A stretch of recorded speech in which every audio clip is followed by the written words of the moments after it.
All right, today we are leaving medieval philosophy behind and we're entering into the modern era. And like I was telling my class, it's it's kind of weird in our thinking, but modernity starts in philosophy in the 1600s and continues to the latter part or mid part of the 20th century. And it will take future historians and philosophies to determine when we shifted from one movement to the other. I mean, like no one living in the Middle Ages thought they were living in the Middle Ages. They were living in contemporary times, right? It's the later people that came after them that called them the medievalist. And the same with the moderns. It's those that came after them, the postmoderns, that label them the moderns. And people will look back on our time, and even though we are in this postmodern era, it's yet to be seen exactly when that will be determined to have started and when it will end. I personally think it started with Immanuel Kant in the late 1700s, early 1800s. There was like a shift in thinking. All right, so we have the beginning of modern philosophy, and the main paradigm shift that's taking place, and remember, paradigm's just a fancy word for worldview, is with medieval philosophers, we had this presupposition or foundation that God exists. On top of that, we had a God who interacts with his creation, with humans. This God isn't some abstract force or principle, but is a person. And as a person, it has a personality, a will, feelings, emotions, reason. All those things we attribute to humanity are attributed to the deity. And this is a God who is both immanent and transcendent. Immanent means God permeates the creation. There's no place where God is not, all the way down to the smallest subatomic particle. God is there, to the widest stretch of the cosmos, of the galaxies. But God is also transcendent, which means God is outside of or beyond. So here we have a God with opposite qualities. God is inside and permeates all things, and God is outside and beyond all things simultaneously. So wrap your little human mind around that one. And that's like classic theism. We have a creator and a creation. And that was the medieval worldview. And people just accepted that as the gospel truth. And then they would use their human reason to philosophize on top of those foundational pillars. And when I drew that temple of scholasticism, or the pillars of reason, for last class, I guess I drew them in the air because I didn't have a whiteboard. I kind of inverted that model and I put all those eternal truths like God, the Trinity, the incarnation, resurrection from the dead. Those were I put up kind of in the roof, but those were like the presuppositional foundations of which medieval philosophy was built. Well, by the time we get to the 17th century, the early 1600s, there's a shift that's taking place. And I personally believe this shift was caused by the Renaissance. And Renaissance is a $20 word that means rebirth or reawakening. And so what you have happening is you have these 17th century scholars, and a lot of these works from antiquity are being revisited. We've already had in the medieval period the reintroduction of much of the lost works of antiquity that had been preserved in Muslim or Arabic libraries, and then had been translated into the Latin and then brought back into Europe. So a lot of the ancient Greek philosophers, a lot of the early Christian theologians or church fathers are now getting like a second wind or new life as they're being retranslated and reintroduced. Probably the most influential of these lost writers was Aristotle. And when his writings were reintroduced to Europe, it like brought this revitalization. They had kind of gone into this like Platonic idealistic slumber, if you would, where they're all focusing on the sweet by and by and kind of letting this temporal copy of a copy world go. Because why invest in this world that's just shadowlands like Plato's cave when you can be investing outside in the light of the noonday sun? And that makes sense to me. Why invest in illusion or temporality when we could be investing in eternality, the things of the soul and the spirit, instead of the things of the body and of matter? But when Aristotle is rediscovered, his materialism came with it, and people started to put a lot more interest into the physical material world, whether that was architecture, technology for war, for medicine, for clearing fields, etc. And so all these things are playing in. And our first philosopher, who gets the title of a modern, in fact, he gets the grand title of father of modern philosophy, is a Frenchman by the name of Rene Descartes. And Rene Descartes, he's kind of straddling the medieval and the modern worldview. In fact, he was raised in France by Jesuit teachers, and it kind of cracks me up because in his opening meditations, he dedicates his book to the Jesuit faculty at the University of Paris. And he does this, it's kind of like he's kissing butt a little bit here, and not trying to be crude, but you have to remember how powerful the church still is. Even though this is 100 years after the Reformation and the Lutherans and other reform groups have split from the Roman Catholic Church, at least in Southern Europe, including France, the Roman Catholic Church still has an enormous amount of power. And we have the Counter-Reformation going on. We have the Inquisition going on. And you want to be careful not to be spouting a lot of heresy. So Rene Descartes, before he starts his philosophy book, he writes this really embellished, lovey-dovey letter to the Jesuits at the University of Paris. And he's just like, before you burn me at the stake, please follow my process all the way through to the end. Don't drag me out into the quad and light me up till you get to the end of the book, please. And it's kind of funny, but it's kind of serious too. That's the times in which he was living. And it was wise, because how Rene Descartes starts is he says, instead of starting with these presuppositional beliefs in God and the church and the scriptures and authority, I want to start my philosophy with radical doubt. So instead of believing there's a God, I want to start in disbelieving everything I can possibly disbelieve in. And that's why it's called radical doubt. Anything that you cannot know with absolute certainty goes into the doubt pile. Only those things which have no shadow of doubt of them being true can go in the knowledge pile. And I guarantee you, his knowledge pile was much smaller than his doubt pile. But in order to go through this, he starts this process of deconstruction. And I can't remember if we did this the first day or first week of class, but when I'm talking about epistemology in philosophy, that is the theory of knowledge. Like, is knowledge possible for humans? And if it is possible, how do we know things? What kind of things can we know? How can we know them? And so he's doing his own process like this. And so he starts to ask himself, what kinds of things do I know? And how do I know that they're true? And he realized as he's going through this deconstruction process, a lot of the knowledge he has is really only hearsay or opinion. It's not necessarily absolute truth. And so if it's just hearsay or opinion, that goes into the doubt pile, right? Because that's just someone's perspective. It's not absolute universal. All right, so he begins this process by thinking about, how do I know things? And you could start with something like sense perception, through our eyes, our ears, our nose, our mouth, our touch.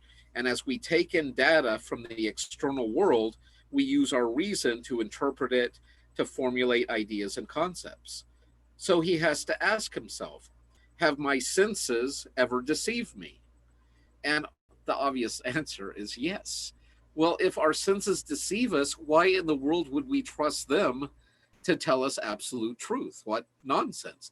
So just with one swipe of the hand, all empiricism is removed off the table because our sense perceptions are faulty. And I know you've all had experiences where your senses have deceived you. Let me just give you two quick examples from my own life. I used to travel every year up to my folks' house in Oregon, and I had this old VW bus. And I'd usually travel late at night because I didn't have air conditioning, and it didn't go very fast. So it was just good to stay out of the traffic and all that. Yeah, it turned like a 14-hour drive into an 18-hour drive. And my nephew, who was living with me at the time, little 11, 12-year-old, I'd take him up to see his mom and grandparents every Christmas. And he was kind of like my canary because there was bad, I had exhaust problems, and sometimes the exhaust would come into the vehicle. And I figured he was younger and smaller than me, and so he'd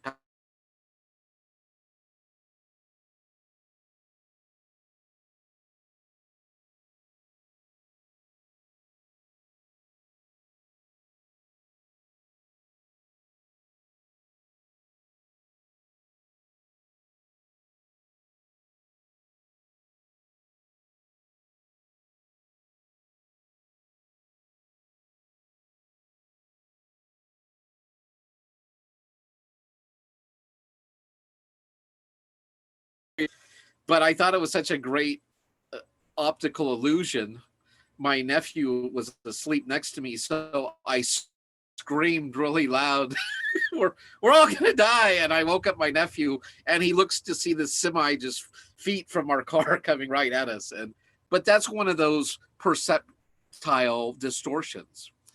Another example, when I believed in dating, I was out with this woman, and this ginormous hawk flew in front of us. And I was like, wow, would you look at the size of that hawk? And her retort was, oh, yeah, that's really big, Fred. Almost as big as that airplane up there. And she points up to the sky, and you can see this like little tiny airplane. And I just looked at her like, are you kidding me right now? Just because objects further away appear smaller does not mean they are.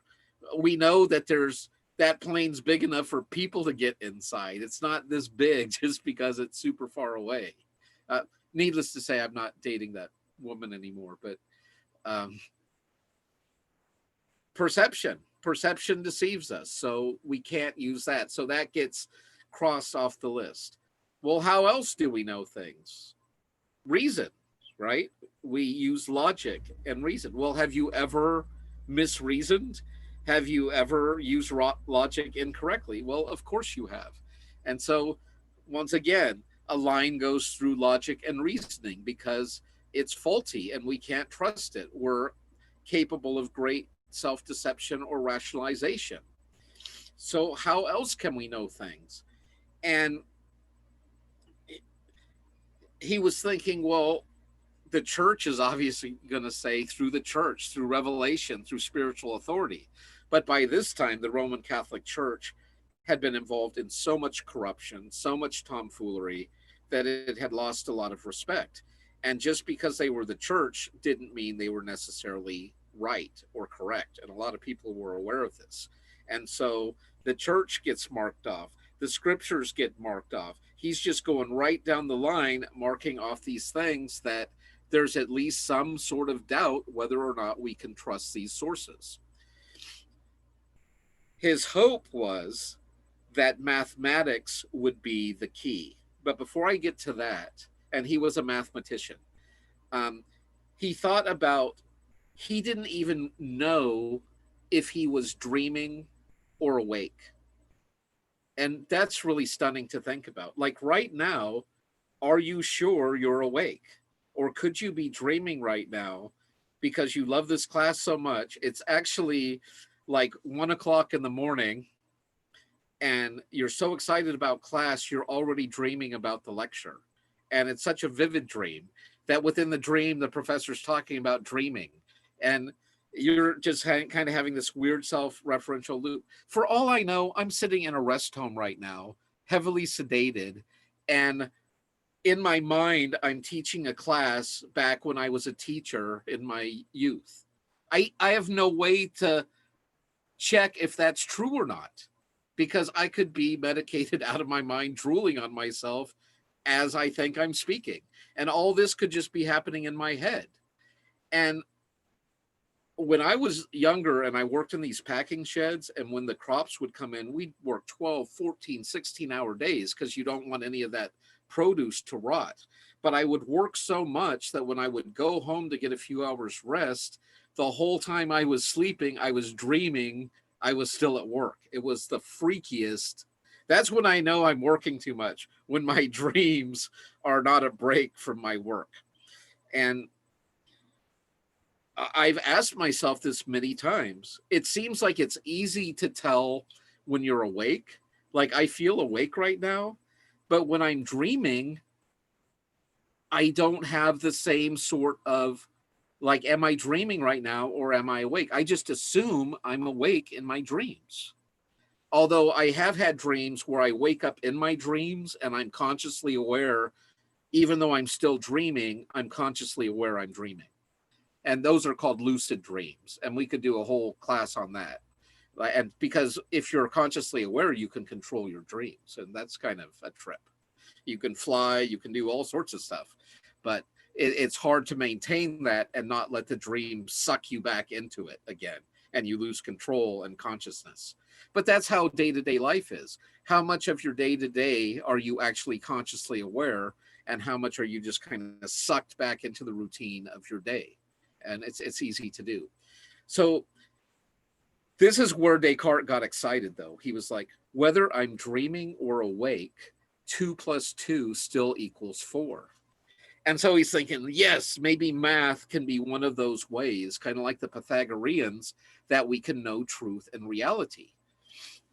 But then he realized, what if there's this evil, powerful genius that can get inside my head, and every time I'm counting numbers and I go 1 + 1, and in my brain it tells me it's 4 because of this evil influence corrupting my mind. When he said radical doubt, he meant radical doubt. He's thinking of all these wild things, but here you have this powerful, malevolent being that somehow can get into our heads and make us do math wrong. But that is when he hit his eureka moment, and he realized, whether I'm dreaming or awake, whether I'm thinking clearly or I'm being deceived, there is still a me that is thinking. And this is where he came up with the famous Latin cogito ergo sum. Cogito ergo sum, which translated means I think, therefore I am. And that is one thing he knew that he could know for certain, even if everything else in his life was being confused or deceived. He could just be a brain in a bottle somewhere, but as long as he was a thinking thing, he knew he existed. And I think that is absolutely brilliant. But he has turned the Middle Ages on its head. In the Middle Age period, we start with the presupposition of God, and then we work our way down to man. Descartes is starting with man and doubt, and now he's going to work his way back up to God. So it's a very humanistic or humane philosophy, not starting with the scriptures or the creator or the creation, but starting with humanity and then seeing what humans can know and working our way up to higher types of knowledge. And so he began to ask himself, what kinds of things can I know, like how I know I'm a thing that thinks? And he started to ask himself, well, what kind of things do I think? And he realized he had thoughts about God, about eternity, about holiness, about perfection. And he realized he shouldn't be able to have any of those thoughts. He also thought that I'm a thing that thinks, but I don't think I have always thought. I think there was a time when I started to think. And so based on that, he believed that he wasn't eternal, but he had a beginning in place and time. And so taking all these thoughts, he's thinking, how can I have a thought of perfection if I've never seen anything perfect? How can I have a thought of eternity if I'm only around finite mortal things? How can I have a thought of perfection if all I've seen is brokenness? And he believed those thoughts, even idea. How can I have the thought of God if I've never encountered God? And he believed that the reason we have these kind of thoughts is because we were made in the image of God. I love it. So he's taking like Anselm's ontological argument, but giving it sort of a modern twist. And I personally think he makes it even stronger than Anselm did in the Middle Ages. And so we have a revisited, and then his thinking goes, if God exists, because I can think of him just as clearly as I can think of my own existence, well, then God would not allow an evil spirit or being to get in my head and mess with my reason. Therefore, when I do math, if I do it correctly, I'm going to get truth or the right answer. And so once he got, I think, therefore I am down, he got things he thought about clearly, like God, certain truth claims, mathematics. And then basically he got everything back, because once you have God back, you got the church, you got the scriptures, you got Jesus, you got the whole. And so he starts by tearing down his old life, by deconstructing it with radical doubt.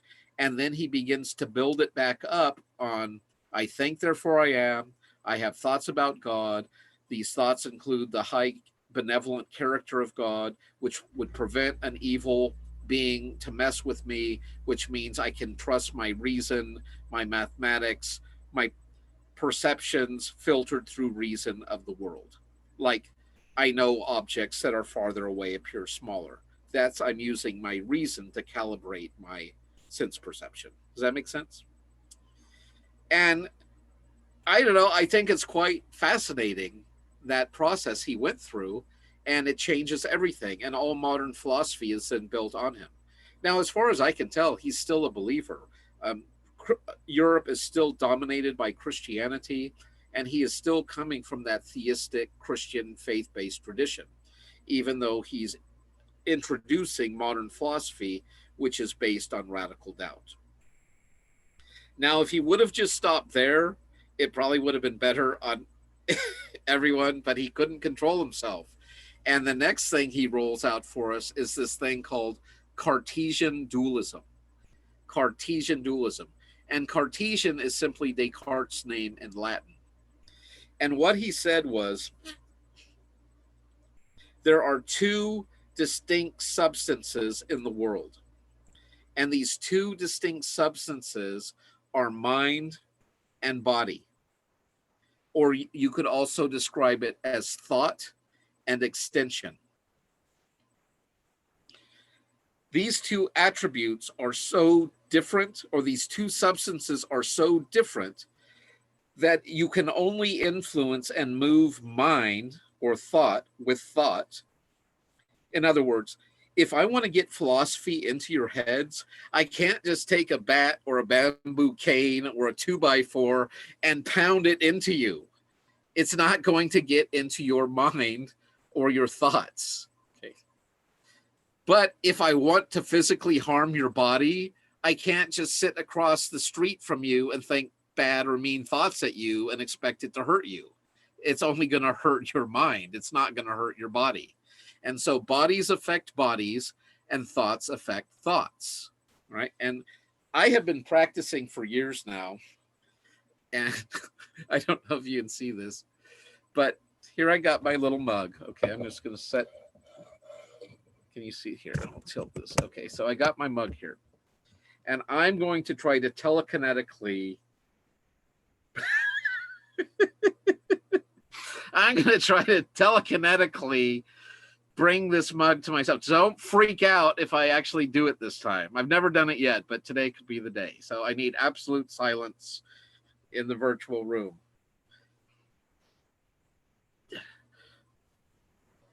Did you guys see it move a little to anything?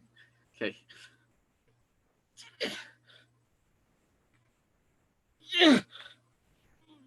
Did it move? Okay. Anyways, the point he's trying to make is, if I want to move this mug, then I have to take something physical, like this pen, And now I can move the mug all over the place because I'm using one physical thing to move another physical thing. But I can't move it just with a thought. Okay.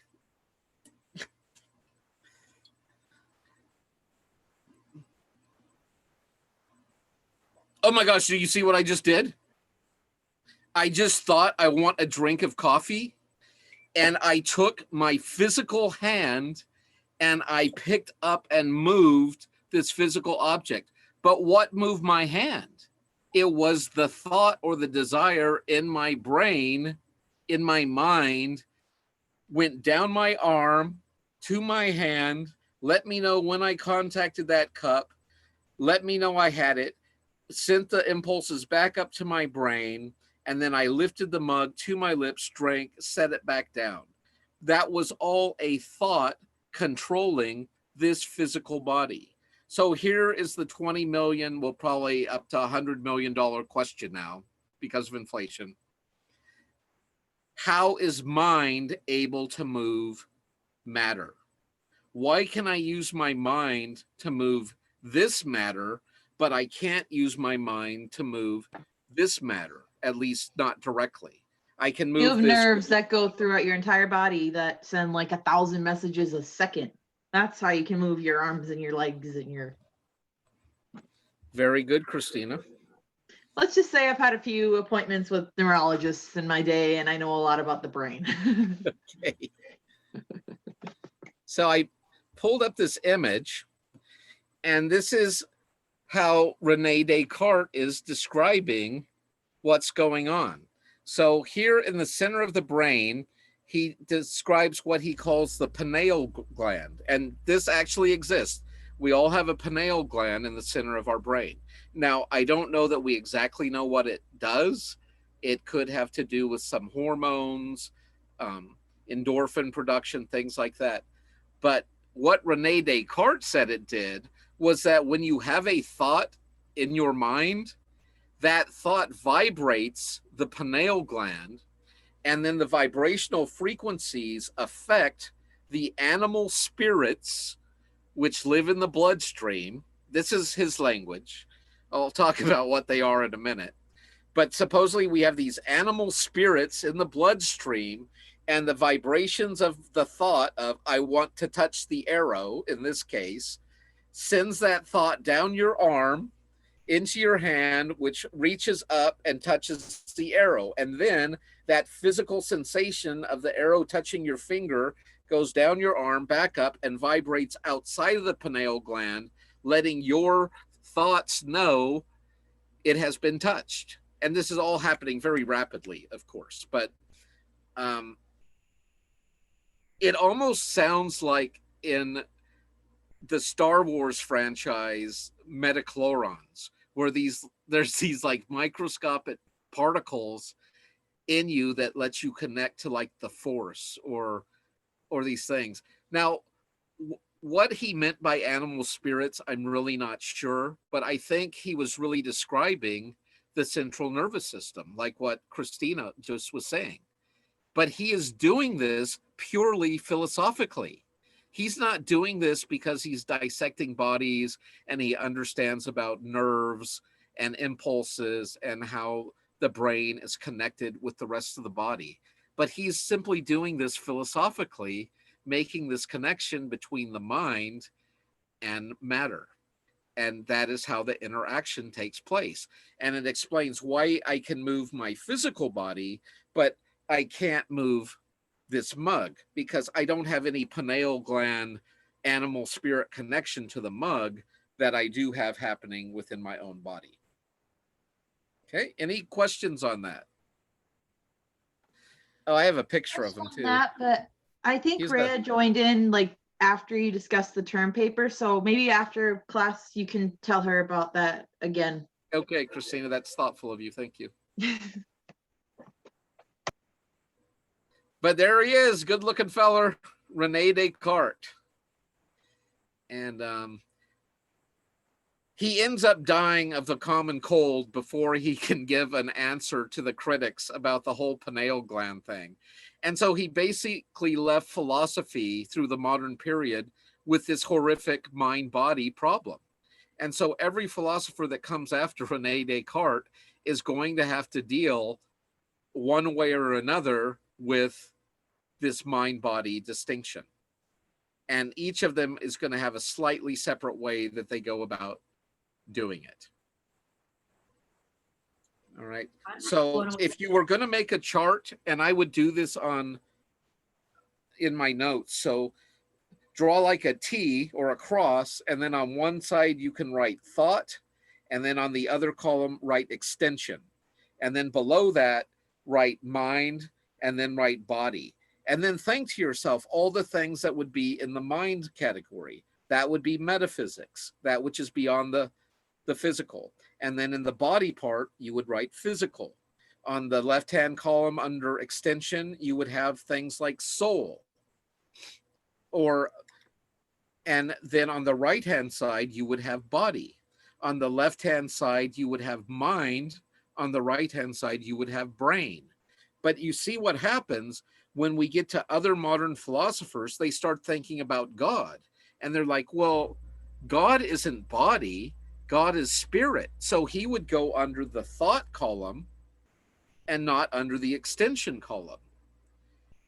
And part of the advantage of this was if we could simply relegate God to the realm of metaphysics, of the spiritual, and not have God involved, because remember, spirit can affect spirit, but spirit cannot affect matter. And so we have God here in our spiritual life, but we have things like math and science we should listen to in our physical material lives. So we get this split, and it's just like, oh, you're a theologian. You don't get to speak into the hard sciences. You deal with the metaphysical things. And it happened with philosophy too. Science used to be a subcategory of philosophy, but it eventually wormed its way out and became a discipline in its own right. And now a lot of scientists are actually hostile to philosophers. I cannot tell you how many knockdown dragamouts I've got with scientists on the internet, and just because they completely disregard and disrespect my discipline, and they just think it's childish and foolish, and I should be studying real stuff like dirt and rocks and minerals. And I'm just like, you're studying stuff that will pass away. I'm studying the eternal forms. So you can imagine where those talks go rather quickly. Anyways, Descartes was not able to explain to us how this process is happening. And the people that came after him ended up basically reducing God by half by removing him from the physical material world. They're getting rid of his immanence, and now we just have a God who is transcendent, one who only deals with the soul, the spirit, the supernatural. We don't have a God that deals with the physical material world.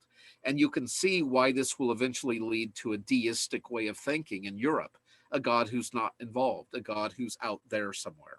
So baby steps, right? He's a believer, but his thoughts are opening the door to skeptics and non-believers who will come after him. And I'm going to break these up and stop this video here at Descartes, and we'll start a fresh one for the next guy up, which is Baruch Spinoza.